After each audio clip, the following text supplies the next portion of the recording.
Today we're reading Acts 22, verses 22 through 30. And they gave him audience unto this word, and then lifted up their voices and said, Away with such a fellow from the earth, for it is not fit that he should live. As they cried out and cast off their clothes and threw dust into the air, the chief captain commanded him to be brought into the castle, and bade that he should be examined by scourging, that he might know wherefore they cried so against him.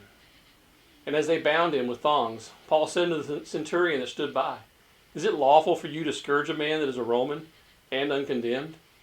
When the centurion heard that, he went and told the chief captain, saying, Take heed what thou doest, for this man is a Roman. Then the chief captain came and said unto him, Tell me, art thou a Roman? He said, Yea. And the chief captain answered, With a great sum obtained I this freedom.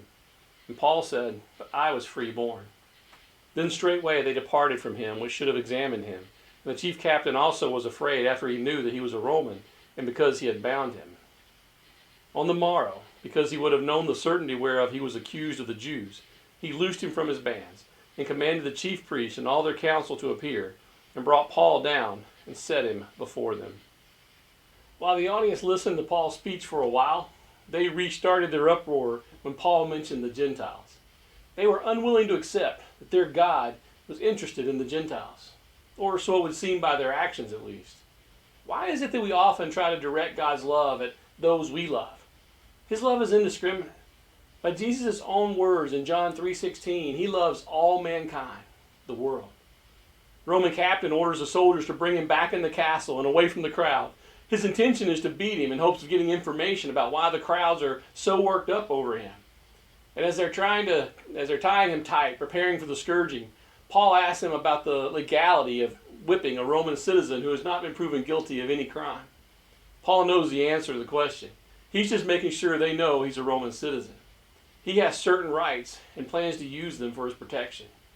The centurion also knew the answer and went immediately to warn the captain of Paul's citizenship claim.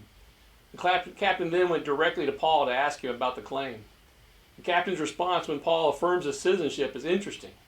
He admits that it cost him a lot of money to gain Roman citizenship. He's skeptical that Paul, who did not appear to be a wealthy man, would have the means to gain Roman citizenship. And once again, we see how God had worked things out way in advance. Paul was born a citizen by the fact that his father was a Roman citizen. He didn't have to purchase his. It was his birthright.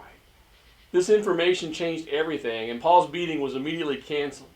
The captain still needed information, though, so he gathers the religious leaders and Paul to try to get to the bottom of things. And we'll see Paul's address to them in the next passage. Until then, let's go spread God's love to everyone. Let's do the opposite of what these people were trying to do. Let's love all mankind.